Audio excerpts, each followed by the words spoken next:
swallow this.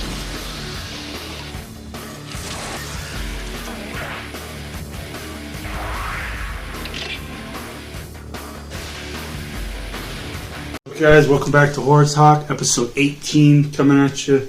We got Greg here, as usual. Today we're covering the Re-animator trilogy. We're going to start with this one. The original from 1985. Yeah. It's a good movie. Great movie. Starring Jeffrey Combs and Barbara Crampton. I love Barbara Crampton. I love Jeffrey Combs. They're great together. You also got David Gale. Yeah, David Gale. You can't see this movie and not think about David Gale. So it's based on H.P. Lovecraft's story, Re-animator. Yeah, Re-animator. Basically, the story is almost like a Frankenstein-esque story. Basically, Herbert West wants to reanimate life. He's obsessed with it. He was kicked out of medical school for ethical reasons. Yeah. Was it Miskatonic University? Well, yeah, that's the one he goes to. He meets his Dan, who he moves in with. And Dan's girlfriend is the dean's daughter, Dean Halsey. Meg Halsey is his daughter, who's played by Barbara Crampton. And so you kind of got this weird, you got the couple of Dan and Meg, and then you've got Herbert West doing his own thing, kind of living in their house. Yeah, he's paying for rent. He's the basement. He needs that, because he needs a place to stay right there in Arkham, Massachusetts, where this takes place, which is all from Lovecraft, if you're familiar with the Lovecraft source material.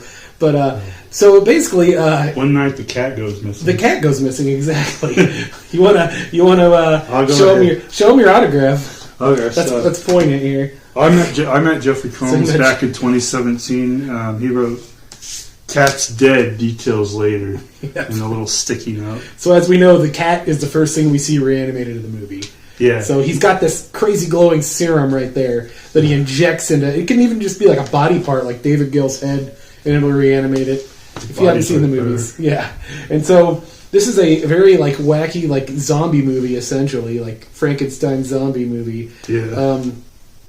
It doesn't have a happy ending, I'll tell you that if you haven't seen it. Spoiler alert, but And it also has a head giving heads. It's true. I mean, that was a big criticism with David Gale's character. Yeah. With Barbara Crampton is what he does to. We won't get into details to Meg Halsey's character, but a lot of people die. A lot of people come back as zombies. It's kind of a nice. It's a good splatter fest. It's a good time. I like the one scene where.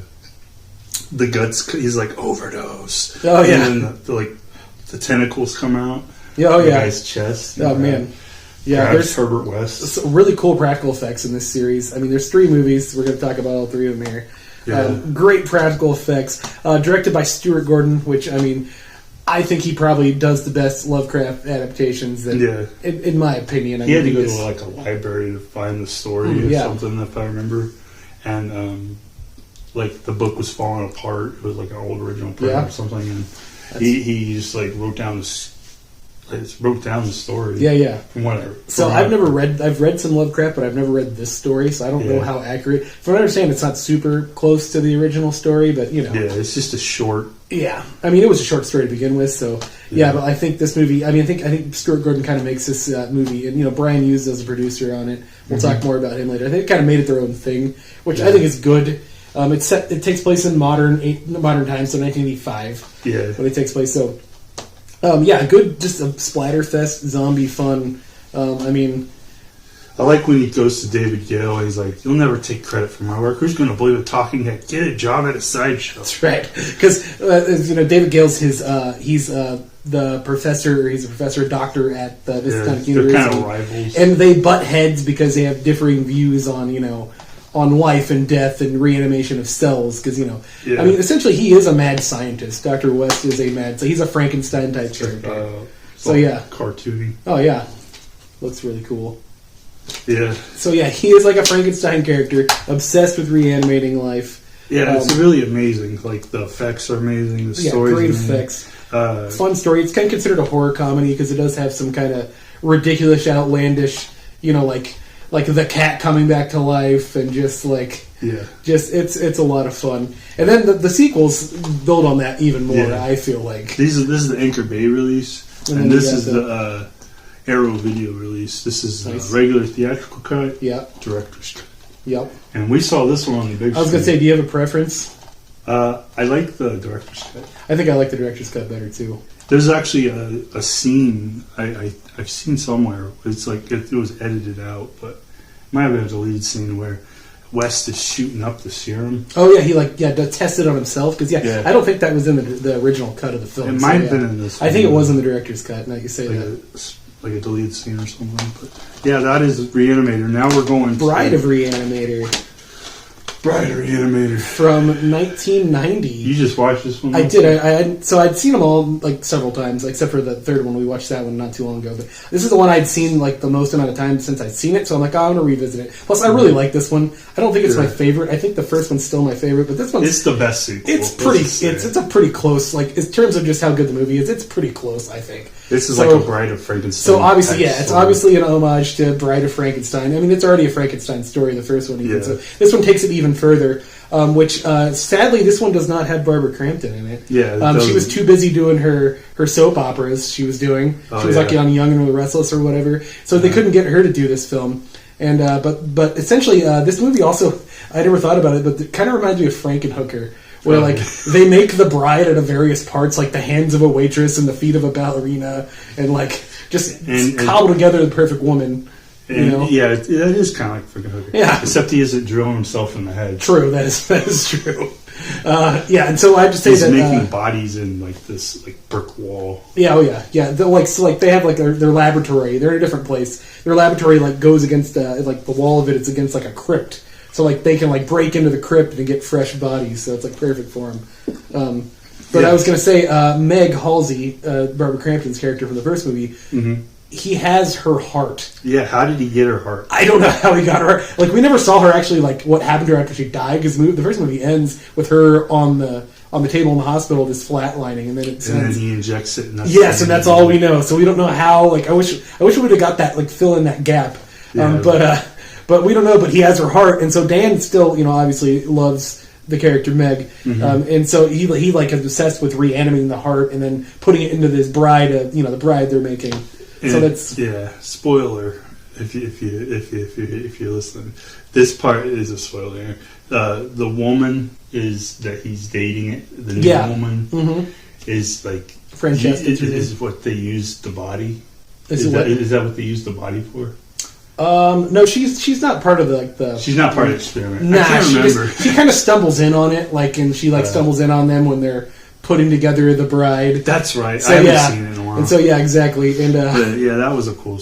Man, it also has a weird the start of it is really unusual kind of because it takes place in South America, and basically Dan and Herbert West have gone to South America, where this country's having this civil war, and it's also you can get fresh body parts. It's pretty ridiculous. And West is just I'm too busy with my work. He's all West is all business, man. He's all in the work. And he's like, we got to get out of here. There's a war going on. Yeah, exactly. He's just working away at his course. But he's all business. West is all business. He has no time for anything else. He's obsessed with reanimating. And then in the second one, he says... he just wants to cure death. Yeah, he wants a cure for death, and he's obsessed with it. And in the second one, he says he can create life now, because he's modified the serum a little bit. And, they're creating, this bride. Body parts. And there's some really cool... There's some really cool monsters in the second one, I would say.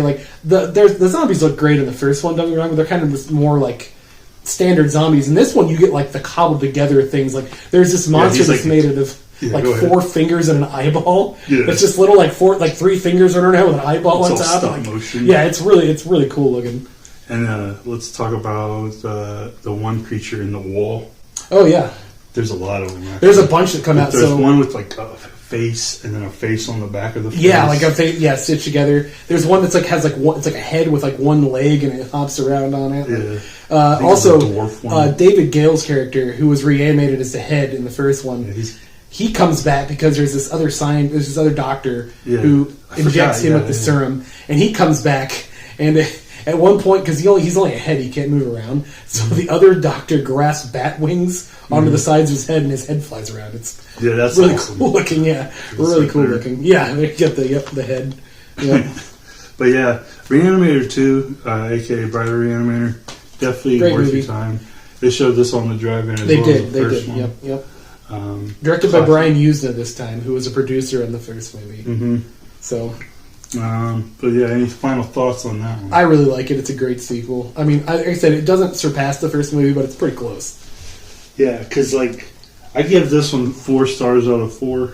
That's what I'd give. Yeah, definitely. What would you give this? 3.5. I mean, it's still really good. I'd say 3.5. 3.5. It's good. It's not as good as the first, but it's still really good.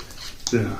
My final thoughts on this one is it's just, I did a review on it. It was pretty good. I think it's just a really good movie. Good sequel. Well, then we get another sequel that this came is the out last sequel in 2003, directed again by Brian Usna. Yeah. This one is quite a bit different than the other two. Where do we begin?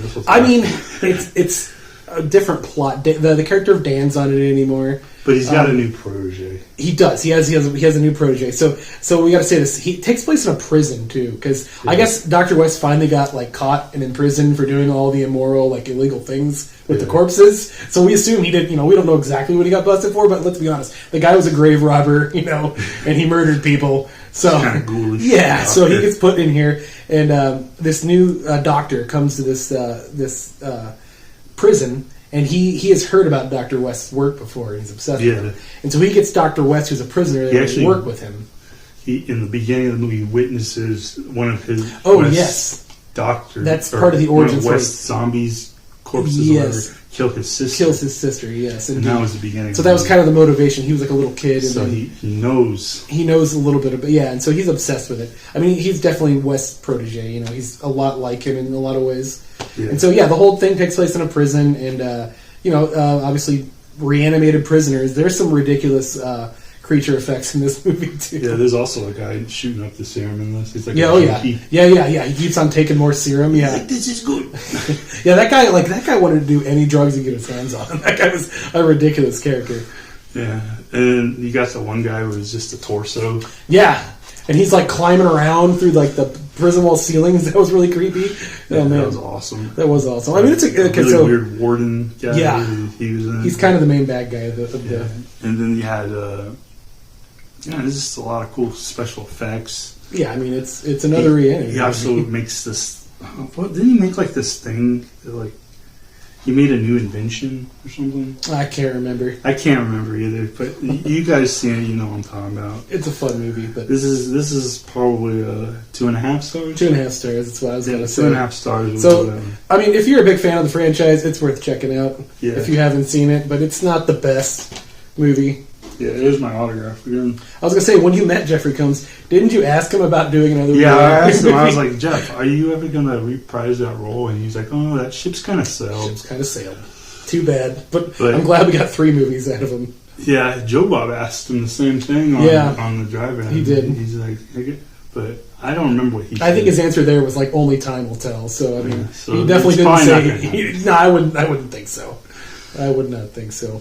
But the thing is, there almost was a Re-animator 4.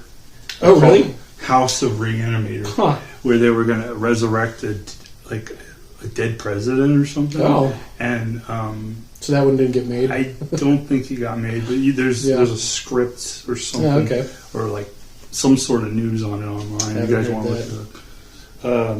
Then they had comic books. This is the Army of Darkness, which is I was going to say, I read that in the omnibus that you let me borrow with that. Yeah, that was a really cool little, comic. This is the first issue. So. Yeah.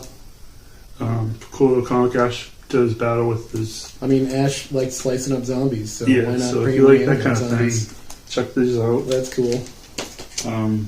Any final thoughts? We got to mention our favorite quotes from the movie, because there's so many. I mean, I said mine. Yeah, Herbert West alone has so many great quotes. Yeah. And most of mine come from the second movie. My favorite one, I think I've said it on this channel before, is the police chief or the detective who's investigating in Bride Reanimator was investigating him because his wife was reanimated, and so he kind of has a stake in the game, And it turns out the wife was murdered by the police captain, most likely through blunt force trauma. And so later, the police detective dies, and he gets reanimated, and he starts attacking him. And West's line is, "Use the gun, Dan. He's a wife beater." So great. Like, and then the other one I really like is at the end when all the zombies are crashing into the laboratory and they're barricaded the doors, you know? And like, I don't know what they're using, but the zombies are like using like, I don't know if it's like a shovel or like a crowbar or something, and they're like breaking down the door, and West's line is, my God, they're using tools. Like, I like the one where in Bright Re-animator, he's like,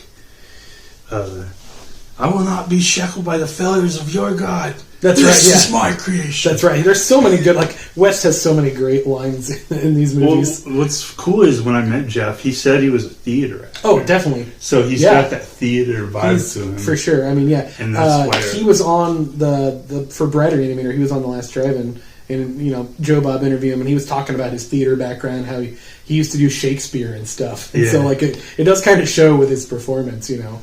Yeah, definitely. There's a Curse of the Re-animator, but it's put out by Full Moon Features. You said you haven't seen it. I have not seen that one. We won't talk about it too much, but it's more like West in his college because it's not Jeffrey Combs, right? No, it's not Jeffrey Combs. I don't know who it is, but he does an okay job. He's not Jeffrey Combs. But I mean, it's Full Moon. It's Charlie Band. How bad can it be? Yeah, and it's part of a trilogy, like The Resignator and some like, you know, it's like it's the. I would say it's more like a Lovecraft universe with Full Moon playing around in. That makes sense. That's basically what it is. They only made 3 of those, though. I mean, they only made the Curse of Re-animator, but they made like 8 Evil Bong movies, and they couldn't make. Yeah, I guess. I still love Charlie Band. It's fine. Yeah, I met him. He's really cool. Yeah, but any final thoughts? I mean, great series, a lot of fun.